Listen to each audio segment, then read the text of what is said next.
നമസ്കാരം. Talks by ഓം കൃഷ്ണ എന്ന YouTube ചാനലിലേക്ക് എല്ലാവർക്കും സ്വാഗതം. അപ്പോൾ തമ്മിലിൽ നിങ്ങൾ കണ്ടതുപോലെ തന്നെ എൻ്റെ ഫസ്റ്റ് ജോബ് ഇന്റർവ്യൂ എങ്ങനെയായിരുന്നു എന്നുള്ള എൻ്റെ ആ ഇന്റർവ്യൂവില് ഞാൻ നേരിട്ട കാര്യങ്ങൾ, അല്ലെങ്കിൽ ആ ഇന്റർവ്യൂവിൽ നിന്ന് എനിക്ക് എന്തൊക്കെ പാഠങ്ങൾ മനസ്സിലായി എന്നുള്ളതിനെ കുറിച്ചുള്ള ഒരു വീഡിയോ ആണ് ഇത്. സോ വീഡിയോയിലേക്ക് പോകാം. അപ്പോ എല്ലാവർക്കും തന്നെ നമ്മളുടെ ഒരു പഠനകാലം കഴിഞ്ഞു കഴിഞ്ഞാൽ നമ്മളിപ്പോ പ്ലസ് ടു ആണെങ്കിൽ പ്ലസ് ടു, ഡിഗ്രി ആണെങ്കിൽ ഡിഗ്രി, അല്ല പി ജി ആണെങ്കിൽ അങ്ങനെ, അല്ല ഡിപ്ലോമ ആണത് എന്താണോ നമ്മുടെ ഒരു പഠിത്തം കഴിയുമ്പോൾ തന്നെ നമ്മൾ ആഗ്രഹിക്കുന്ന പോലെ ഒരു നല്ല പാക്കേജ് അല്ലെങ്കിൽ നല്ലൊരു സാലറിയിൽ നമ്മൾ ആഗ്രഹിക്കുന്ന പോലെ നല്ലൊരു കംഫർട്ട് സോണിൽ നിൽക്കുന്ന ഒരു ജോലിയെ കുറിച്ച് എല്ലാവർക്കും ഒരു ആഗ്രഹം കാണും. അപ്പോൾ എനിക്കും എന്റെ പഠനമൊക്കെ കഴിഞ്ഞ ഡിഗ്രി ഒക്കെ കഴിഞ്ഞ സമയത്ത് അങ്ങനെ ഒരു നല്ല ജോലിയെ കുറിച്ച് എനിക്ക് വളരെ വളരെ വളരെ എക്സ്പെക്ടേഷൻസ് ഉണ്ടായിരുന്നു. അപ്പോൾ തീർച്ചയായിട്ടും നമ്മൾ എന്താ ചെയ്യുക, നമ്മൾ ഡിഗ്രിക്ക് പഠിക്കുമ്പോഴോ അല്ലെ പ്ലസ് ടുവിന് പഠിക്കുമ്പോഴൊക്കെ ആണെങ്കിൽ തന്നെ നമ്മളിങ്ങനെ ഈ കാറ്ററിങ് അതുപോലത്തെ ചെറിയ ചെറിയ അവധിയുള്ള സമയങ്ങളൊക്കെ ചെറിയ ചെറിയ ജോലികളൊക്കെ ചെയ്ത് ഏണിങ്സ് നമ്മൾ ഉണ്ടാക്കുന്നുണ്ടായിരുന്നു. അതുകൊണ്ട് തന്നെ നമുക്ക് ഈ ഡിഗ്രി ഒക്കെ കഴിഞ്ഞിട്ട് പെട്ടെന്ന് ഒരു ജോലിയിലേക്ക് കയറാനായിട്ടൊക്കെ മനസ്സിങ്ങനെ വല്ലാതെ ഒരു ത്വര കാണിക്കുന്ന ഒരു സമയം കൂടെ ആയിരുന്നു. നമ്മൾ അല്ലെങ്കിൽ വേറൊരു ഹയർ സ്റ്റഡീസിന് പോകുന്നതിനൊക്കെ ബേസിക്കലി മടിയുള്ള ഒരാളാണ് ഞാൻ. അപ്പോ അങ്ങനെ ഉള്ളൊരു സാഹചര്യത്തിൽ എനിക്ക് ഡിഗ്രി കഴിഞ്ഞു. അപ്പോ ലാസ്റ്റ് സെമ്മിന്റെ റിസൾട്ട് വരാനുള്ള സമയം ഇനിയും ഒരുപാടുണ്ട്. അപ്പൊ നമ്മൾ അപ്പോഴത്തെ ഒരു സിറ്റുവേഷൻ വെച്ചിട്ട് എന്തിനാണ് വെറുതെ ഈ 2-3 മാസം ഈ റിസൾട്ട് വരുന്ന ഒരു 1-2 മാസം വെറുതെ വെയിറ്റ് ചെയ്ത് നിൽക്കേണ്ട കാര്യമില്ലല്ലോ എന്ന് വിചാരിച്ച് ഒരു ജോലി അന്വേഷിക്കുന്നത്. അപ്പോ സാധാരണ എല്ലാവരും ചെയ്യുന്ന പോലെയൊക്കെ തന്നെ നമ്മൾ പത്രങ്ങളിൽ നോക്കി, അതുപോലെ ഈ OLX, പിന്നെ ഈ വെബ്സൈറ്റ്സുകളിലൊക്കെ ആയിട്ട് കയറി ഇങ്ങനെ അന്വേഷിക്കാൻ തുടങ്ങി. അപ്പോ നമ്മുടെ ഒരു എക്സ്പെക്ടേഷൻ വെച്ചിട്ട് നമ്മൾ ഇങ്ങനെ നല്ല പാക്കേജ്, നല്ല ഹയർ സാലറിയിലൊക്കെ നമ്മൾ ഒരുപാട് പ്രതീക്ഷിക്കും. നമ്മളിങ്ങനെ നോക്കി ഇങ്ങനെ ഒരിക്കൽ ഒരു ഇൻഡീഡ് എന്ന് പറയുന്ന ഒരു വെബ്സൈറ്റിൽ നിന്ന് നമുക്ക് നമ്മുടെ ഡിസ്ട്രിക്റ്റിൽ തന്നെ ഉള്ളൊരു സ്ഥലത്തേക്ക് ഒരു ജോബിന്റെ ഒരു ആപ്ലിക്കേഷൻ കണ്ടു. ജോബിന്റെ ഒരു വേക്കൻസിയുടെ ഒരു ആഡ് കണ്ടു. അപ്പൊ ഞാൻ അതിലേക്കൊരു ആപ്ലിക്കേഷൻ ഇങ്ങനെ വെച്ചു. അപ്പൊ നോക്കുമ്പോൾ നമ്മളെ ഭയങ്കരമായിട്ട് ക്യാച്ച് ചെയ്യുന്ന, നമുക്ക് ഭയങ്കരമായിട്ട് ഇഷ്ടപ്പെടുന്ന രീതിയിൽ അവർ അഡ്വർടൈസ്മെന്റ് ഒക്കെ കൊടുത്തേക്കുന്നത്. അപ്പൊ അവർക്ക് ക്വാളിഫിക്കേഷൻ പ്ലസ് ടു മതി. സോ അപ്പൊ അത് നോക്കുമ്പോൾ നമ്മുടെ ഓക്കെയാണ്. നമുക്ക് കാരണം ഡിഗ്രിയുടെ റിസൾട്ട് വന്നിട്ടില്ലല്ലോ. അപ്പോൾ ഫൈനൽ പാസ്സായി കഴിഞ്ഞാലല്ലേ നമ്മൾ ഡിഗ്രി ഗ്രാജുവേഷൻ കംപ്ലീറ്റ് ആവുള്ളൂ. അപ്പോൾ അവർക്ക് പ്ലസ് ടു പാസ്സായാലും മതി, പ്രശ്നമില്ല. പ്ലസ് ടു അല്ലെങ്കിൽ ഡിപ്ലോമ പാസ്സായാലും മതി, പ്രശ്നമില്ല. സ്റ്റാർട്ടിങ് തന്നെ 10,000 തൊട്ട് 15,000 വരത്തിനകം അതിനകത്തൊരു തുക സാലറി ആയിട്ട് കിട്ടും. 12K to 15K അടുത്താണ് സാലറി അവർ ഓഫർ ചെയ്യുന്നത്. നമ്മുടെ വീട് കോട്ടയം ജില്ലയാണ്. അപ്പോൾ കോട്ടയത്ത് തന്നെയാണ് ഈ ലൊക്കേഷൻ വരുന്നത്. അപ്പൊ എല്ലാം കൊണ്ട് നമുക്ക് ഇങ്ങനെ ഓക്കെ എന്നുള്ള രീതിയിൽ നിൽക്കുന്ന ഒരു ജോലി. അപ്പൊ നമ്മൾ എന്ത് ചെയ്തു, അതിന്റെ അടിയിൽ അതിന്റെ എംപ്ലോയറുടെ ഡീറ്റെയിൽ ഉണ്ടായിരുന്നു. ആഡ് കൊടുത്തിരുന്ന ആളുടെ മൊബൈൽ നമ്പർ ഉണ്ടായിരുന്നു, മെയിൽ ID ഉണ്ടായിരുന്നു. അപ്പൊ നമ്മൾ എന്ത് ചെയ്തു, നമ്മൾ ആ ഒരു മൊബൈൽ നമ്പറിലേക്ക് ഞാനിങ്ങനെ വിളിച്ചു. അവരുടെ കാര്യങ്ങളൊക്കെ അന്വേഷിച്ചു കഴിഞ്ഞപ്പോഴത്തേന് അവരെ ഇന്നപോലെ CV അയച്ചു കൊടുക്കാൻ പറഞ്ഞു. ഞാൻ CV അയച്ചു കൊടുത്തു കഴിഞ്ഞു. CV അയച്ചു കൊടുത്ത് ഒരു 1-2 മണിക്കൂർ കഴിഞ്ഞപ്പോഴേക്ക് അവരെന്നെ വിളിച്ചിട്ട് പറഞ്ഞു, നിങ്ങൾ ഷോർട്ട് ലിസ്റ്റഡ് ആയിട്ടുണ്ട്. അപ്പോൾ ഇന്ന ദിവസം നിങ്ങളൊന്ന് ഇന്റർവ്യൂവിന് വരണം. അപ്പൊ ഞാൻ വിളിക്കുന്നത് ഫ്രൈഡേ ആണ്. അപ്പോൾ അടുത്ത മൺഡേ, അതായത് 2 ദിവസം കഴിഞ്ഞിട്ട് ഇന്റർവ്യൂവിന് വരാൻ പറഞ്ഞ് ടൈമും തന്നു. അപ്പോൾ എനിക്ക് അവർ തന്ന ടൈം 10:30 അപ്പോ ഞാൻ ഈ പറയുന്ന പർട്ടിക്കുലർ ടൈമിൽ ഞാൻ അവിടെ എത്താമെന്ന് ഞാൻ അവർക്ക് ഉറപ്പം നൽകി. അപ്പൊ നമ്മളെന്താ കിട്ടി, റെഡിയാണ്. അപ്പൊ എന്തായാലും ഇന്റർവ്യൂവിന് പോയി കഴിഞ്ഞാൽ എന്തായാലും അവർക്ക് പ്രഷറെ മതിയല്ലോ. അപ്പൊ എന്തായാലും ഈ ജോലി കിട്ടും എന്നുള്ള ഒരു എക്സ്പെക്ടേഷൻ ഉണ്ട്. നമ്മൾ ഇങ്ങനെ 2 ദിവസം ഇങ്ങനെ തട്ടിച്ച് പിടിച്ച് തള്ളി നിൽക്കുക. അപ്പോൾ എല്ലാവർക്കും ഉള്ള പോലെ തന്നെ നമുക്ക് ഇങ്ങനെ ഭയങ്കര ആഗ്രഹങ്ങളാണ്. എന്താണ്, ഫസ്റ്റ് ജോലി കിട്ടി കഴിഞ്ഞാൽ ഉടനെ നല്ലൊരു അടിപൊളി ഒരു ഫോൺ വാങ്ങിക്കണം. അത് കഴിഞ്ഞ് EMI ഇട്ടിട്ടാണെങ്കിലും വേണ്ടില്ല ഒരു പുതിയ ബൈക്ക് വാങ്ങിക്കണം. അപ്പൊ അങ്ങനെയുള്ള വളരെ ഒരു ഡിഗ്രി കഴിഞ്ഞ് പുറത്തേക്ക് ഇറങ്ങുന്ന ഒരു ഒരു ഒരു ഒരു യുവത്വം ഉള്ള ഒരാളുടെ, അല്ലെങ്കിൽ ഒരു ചെറുപ്പക്കാരന്റെ ഒരു ഭയങ്കര വലിയ ആഗ്രഹങ്ങളാണ് മൊബൈല്, ബൈക്ക്, അല്ലെങ്കിൽ വീട്ടിലൊരു സെപ്പറേറ്റ് മുറിക്കാത്ത ഒരു കമ്പ്യൂട്ടർ. ഇങ്ങനത്തെ ബേസിക് ആയിട്ടുള്ള കുറച്ച് വളരെ ചെറിയ ചെറിയ ആഗ്രഹങ്ങൾ മാത്രമേ എനിക്ക് ഉണ്ടായിരുന്നുള്ളൂ. അപ്പൊ ഇതേ ആഗ്രഹങ്ങൾ തന്നെ ഇങ്ങനെ ഈ 2 ദിവസം ഇങ്ങനെ നമ്മളെങ്ങനെ വല്ലാണ്ട് ഹോണ്ട് ചെയ്തുകൊണ്ടിരിക്കുക. നമുക്ക് എങ്ങനെയെങ്കിലും ഈ ജോലി കിട്ടി കഴിഞ്ഞാൽ ഇതെടുക്കണം, അതെടുക്കണം, ഇത്ര രൂപ മാറ്റി വെച്ച് കഴിഞ്ഞാൽ ഇത് എടുക്കാം, ഇത്ര രൂപ വീട്ടിൽ കൊടുത്തു കഴിഞ്ഞാൽ ബാക്കി ഇത്ര EMI അടയ്ക്കാന്നൊക്കെ നമ്മൾ അപ്പോഴേ മനസ്സിലെ കാൽക്കുലേഷൻസ് നടത്തണം. അപ്പൊ നമ്മൾ എന്ത് ചെയ്തു, ഫസ്റ്റ് ദിവസം അങ്ങനെ കുറെ ഇമാജിനേഷൻസിൽ കൂടി ഇങ്ങനെ തള്ളിപ്പോയി. അപ്പോ അടുത്ത ദിവസം ഞായറാഴ്ച. അപ്പൊ ഞായറാഴ്ചയും നമ്മൾ എന്താ ചെയ്തതെന്ന് വെച്ച് കഴിഞ്ഞാല് ആദ്യ ദിവസം ഇങ്ങനെ പോയല്ലോ. അപ്പൊ നമ്മൾ ഈ കമ്പനിയെ കുറിച്ച് കൃത്യമായിട്ട് ഒന്ന് സ്റ്റഡി ചെയ്യാന്ന് വിചാരിച്ചു. അപ്പൊ ഈ സ്റ്റഡി ചെയ്യാനായിട്ട് നമുക്ക് അതിനെക്കുറിച്ച് വലിയ ധാരണയൊന്നുമില്ല. അപ്പൊ ആ കമ്പനിയെ കുറിച്ച് ഗൂഗിളിലും ഒക്കെ ഒന്ന് നോക്കി, വിക്കിപീഡിയയിലൊക്കെ നോക്കി അതിനെക്കുറിച്ച് അറിയാവുന്ന കാര്യങ്ങൾ, കുറച്ച് കാര്യങ്ങളൊക്കെ മനസ്സിലായുള്ളൂ. അതൊക്കെ മനസ്സിലാക്കി അതിന്റെ ഫൗണ്ടർ, അത് പിന്നെ എന്നാ സ്ഥാപനം ഇതിൽ വന്നത്, എത്ര നാളായിട്ട് അവിടെ ഈ ഫീൽഡിലുണ്ട് എന്നൊക്കെയുള്ള കുറച്ച് ബേസിക് കാര്യങ്ങളെ കുറിച്ചൊക്കെ പഠിച്ചു. അതിനുശേഷം യൂട്യൂബിൽ നോക്കി എങ്ങനെ ഇന്റർവ്യൂ ക്രാക്ക് ചെയ്യുക, എങ്ങനെ ഇന്റർവ്യൂ പ്രസന്റ് ചെയ്യുക എന്നൊക്കെയുള്ള കാര്യങ്ങളൊക്കെ പഠിച്ചു. ദ വെരി നെക്സ്റ്റ് ഡേ, അതായത് ഇന്റർവ്യൂവിന്റെ ദിവസമാണ്. നമ്മളാണെ കോളേജൊക്കെ കഴിഞ്ഞിട്ട് ഈ താടിയും മുടിയും എന്നൊക്കെ പറഞ്ഞ് മുടിയും നീട്ടി വളർത്തി താടിയും വെച്ച് ഇങ്ങനെ ആകെ കോലം കെട്ട് നിൽക്കുക. അപ്പൊ എന്താ ചെയ്തേ, രാവിലെ തന്നെ പോയി ബാർബർ ഷോപ്പിൽ പോയി, കട തുറന്നപ്പോ തന്നെ പോയി മുടി വെട്ടി ഷേവ് ചെയ്ത് റെഡിയായി, കുളിച്ച് കുട്ടപ്പനായി നേരെ ഇന്റർവ്യൂവിന് പോയി. അപ്പൊ നമ്മുടെ അവിടെ വീടിന്റെ അടുത്താണ്. അപ്പൊ അതുകൊണ്ട് അധികം ട്രാവൽ ചെയ്യാനായിട്ട് വന്നില്ല. അപ്പൊ നമ്മളവിടെ ചെന്ന്, പക്ഷെ അറിയാലോ ഹെൽമെറ്റ് ഒക്കെ വെച്ച് ബൈക്കിൽ ട്രാവൽ എന്ന് പറഞ്ഞു കഴിഞ്ഞാൽ ആകെ വിയർത്ത് കുളിച്ചാണ് ചെല്ലുന്നത്. അപ്പൊ അവിടെ ചെന്നു. നമ്മൾ ചെയ്തത് എന്താണെന്ന് വെച്ച് കഴിഞ്ഞാൽ നമ്മളൊരു 10:30 ഇന്റർവ്യൂ, നമ്മളവിടെ ഏകദേശം ഒരു 10 മണി കഴിഞ്ഞപ്പോഴത്തേക്ക് എത്തി.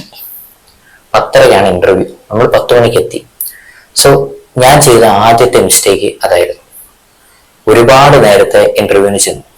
അപ്പോൾ അവിടെ അങ്ങനെ ഞാൻ ഒരുപാട് നേരത്തെ ചെന്നു എന്നുള്ളത് കൊണ്ട് എന്ത് മിസ്റ്റേക്കാണ് ഉണ്ടായെന്ന് വെച്ച് കഴിഞ്ഞാല്, അവിടെ വന്ന ബാക്കി കാൻഡിഡേറ്റ്സ് അവരുടെ ഡ്രസ്സിങ്, അതുപോലെ അവരുടെ അപ്പിയറൻസ്, അതുപോലെ അവരിങ്ങനെ ഇരുന്ന് ഭയങ്കര ഡീപ്പായിട്ടിരുന്ന് ആലോചിക്കുന്നത്, കോൺസെൻട്രേറ്റ് ചെയ്യുന്നതൊക്കെ കണ്ടു കഴിഞ്ഞപ്പോൾ നമ്മൾ അങ്ങനെ ടെൻഷൻ ആവുക. എന്നാന്ന് വെച്ച് കഴിഞ്ഞാൽ നമുക്കിത് കിട്ടുമോ, ഇല്ലെങ്കിൽ അവർ കൊണ്ടുപോകുമോ, അവർ ക്രാക്ക് ചെയ്യുമോ, അല്ലെങ്കിൽ ഈ ജോലി കിട്ടിയില്ല ഞാൻ എന്ത് ചെയ്യും എന്നൊക്കെയുള്ള രീതിയിൽ നമ്മൾ ഓവർ തിങ്ക് ചെയ്യാൻ തുടങ്ങി. സോ ഫസ്റ്റ് മിസ്റ്റേക്ക്, നിങ്ങൾ ഇതൊരു ടിപ്പായിട്ട് നിങ്ങൾ എടുക്കുകയാണെങ്കിൽ നിങ്ങൾ ഒരിക്കലും ഒരു ഇന്റർവ്യൂവിനും ഒരുപാട് നേരത്തെ പോകരുത്. അവിടെ ഓവർ തിങ്ക് ചെയ്യാനുള്ള സാധ്യത കൂടുതൽ. നിങ്ങൾ അങ്ങനെ ഓവർ തിങ്ക് ചെയ്യുന്നത് നിങ്ങളുടെ കോൺഫിഡൻസ് ലെവൽ കുറയ്ക്കും. സോ ഇതൊരു ടിപ്പായിട്ട് എടുക്കുക. ഓക്കെ. അപ്പൊ അതിനുശേഷം എന്നെ റിസപ്ഷനിലെ കുട്ടി വിളിക്കുന്നു. എനിക്ക് തന്ന സ്ലോ ടൈമായി 10:30. അപ്പൊ എന്നെ ഇന്റർവ്യൂവിന് വിളിച്ചു. ഞാൻ വളരെ കോൺഫിഡന്റ് ആയിട്ട് ആണെന്ന് കാണിക്കാൻ വേണ്ടി ഞാൻ ഭയങ്കര ചിരിച്ച് നല്ല ഇതായിട്ട് ചെന്നു. അകത്ത് ചെന്ന് ഇന്റർവ്യൂവർക്ക് ഒരു ഷെയ്ക്ക് ഒക്കെ കൊടുത്ത് നമ്മളവിടെ ഇരിക്കുന്നു. അപ്പൊ നമ്മളെന്താ റെഡിയാ. നമ്മൾ എക്സ്പെക്ട് ചെയ്യുന്ന ക്വസ്റ്റ്യൻ എന്ന് പറഞ്ഞാൽ എന്താണ്, okay Pranav please tell me about your self എന്നായിരിക്കും. അതെ, അത് തന്നെ ചോദിച്ചു. അപ്പൊ അതിങ്ങനെ നമ്മളിങ്ങനെ കാണാപ്പാടം പഠിച്ചു വെച്ചതൊക്കെ പറഞ്ഞു കഴിഞ്ഞ പുറകെ നമ്മൾ വിചാരിക്കുന്ന അടുത്ത് എന്തായിരിക്കും ചോദിക്കുന്നതെന്ന് നമ്മൾ ഏകദേശം ഒരു ധാരണ ഉണ്ട് എന്തായിരിക്കും ചോദിക്കുന്നത്. അല്ലെങ്കിൽ ആ കമ്പനിയിലേക്ക് എന്നെ എടുത്തു കഴിഞ്ഞാൽ ഞാൻ അവിടെ എങ്ങനെ പെർഫോം ചെയ്യുന്നുള്ളതിനെ കുറിച്ചൊക്കെ ആയിരിക്കും പുള്ളി ചോദിക്കുന്നതെന്ന് നമ്മളങ്ങ് വിചാരിച്ചു. എന്നാൽ അതിനേക്കാൾ ഉപരി പുള്ളി ചോദിച്ചത്, പുള്ളി ഒരു പ്രൊഡക്റ്റ് തന്നാൽ ആ പ്രൊഡക്റ്റ് നിങ്ങൾക്ക് സെല് ചെയ്യാൻ പറ്റുമെന്ന് ചോദിച്ചു. അപ്പൊ നമ്മൾ സ്റ്റക്കായി. നമ്മൾ പ്രൊഡക്റ്റ് സെല് ചെയ്യാനോ, എന്നെ ഇങ്ങോട്ട് വിളിച്ചത് വേറെന്തോ ഒരു റോളിലേക്കല്ലേ, ഈ സെല്ലിങ്ങും ഇതുമായിട്ട് എന്താ ബന്ധമെന്ന് ഞാൻ അവിടെ കൺഫ്യൂസ്ഡ് ആയി. അപ്പൊ ഞാൻ എന്ത് ചെയ്തു, ഞാൻ പെട്ടെന്ന് കയറി ഓക്കെ പറഞ്ഞു. ഞാൻ അതിനെക്കുറിച്ച് രണ്ടാമതൊന്നും ചിന്തിക്കാതെ ഞാൻ കയറി ഓക്കെ പറഞ്ഞു. അവരെനിക്ക് അവരൊരു പ്രോഡക്റ്റ് തന്നു എന്ന് ഒരു ജസ്റ്റ് അവിടെ ഇരുന്ന അതൊരു പ്രോഡക്റ്റ് ആണ്, അതെനിക്ക് തന്നു. അതിനെക്കുറിച്ച് അയാളെ കൊണ്ട് വാങ്ങിപ്പിക്കുക, അല്ലെങ്കിൽ എങ്ങനെ ഒരു കസ്റ്റമറിന്റെ അടുത്ത് ഞാൻ അതിനെപ്പറ്റി സംസാരിക്കും എന്നുള്ളത് ഒരു ഡെമോ കാണിക്കാൻ പറഞ്ഞു. അപ്പൊ നമ്മളെന്താ മറ്റേ ഇമാനുവൽ സിനിമയ്ക്കകത്ത് മമ്മൂക്ക കാണിച്ചതുപോലെ എന്തെങ്കിലും ഒരു പരിപാടി കാണിച്ച് കയറി പോകാന്നൊക്കെ വിചാരിച്ച് നമ്മൾ ആ പ്രൊഡക്റ്റിനെ കുറിച്ച് കിടന്ന് എന്ന് പറഞ്ഞ് സംസാരിച്ചു. അങ്ങനെ സംസാരിച്ച് കഴിഞ്ഞ് പുള്ളിക്കാരൻ പറഞ്ഞു ഓക്കെ പെണ്ണോ ശരി ഞാൻ നിങ്ങളെ വിളിക്കാം, ഓക്കെ ഇവിടുന്ന് വിളിച്ചോളൂ എന്ന് പറഞ്ഞു. എന്നിട്ട് ഞാൻ പോയി.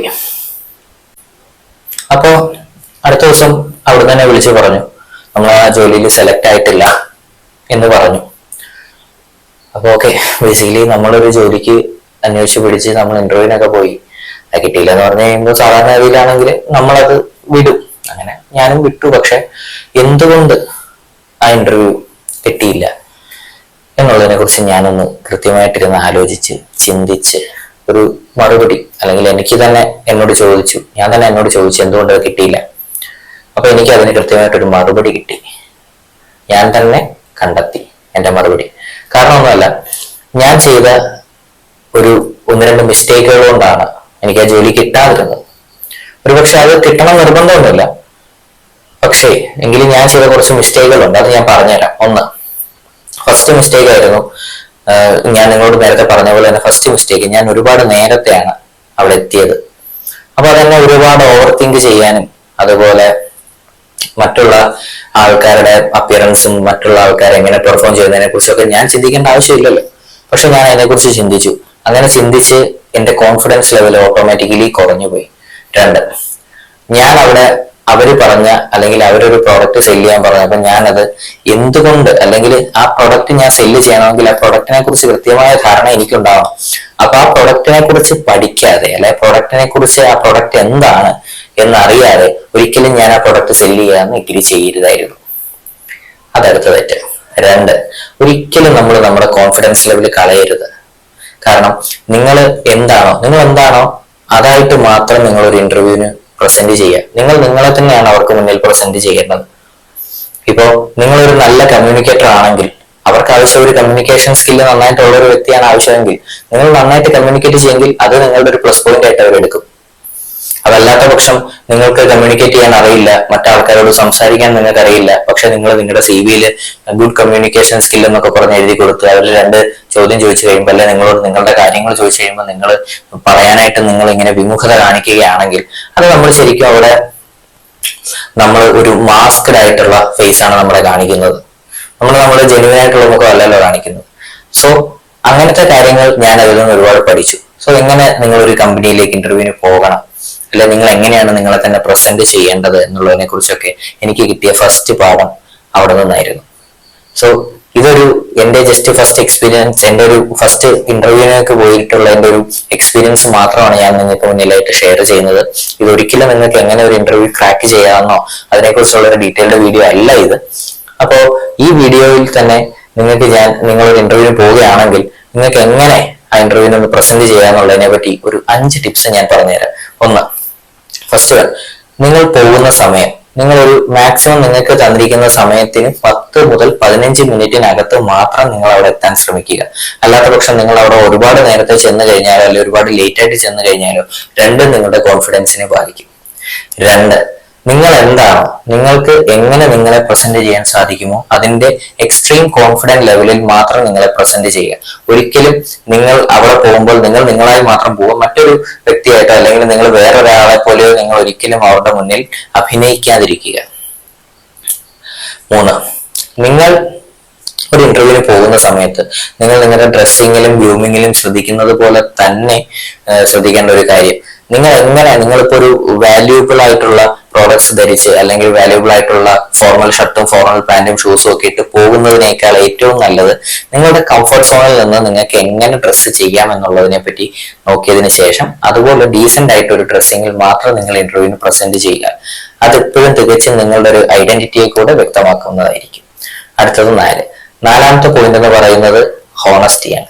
ഹോണസ്റ്റി, നിങ്ങൾ എത്രമാത്രം സത്യസന്ധമായി നിങ്ങൾക്ക് പെരുമാറാൻ സാധിക്കുമോ അത്രയും സത്യസന്ധമായിട്ട് മാത്രം നിങ്ങൾ പെരുമാറുക.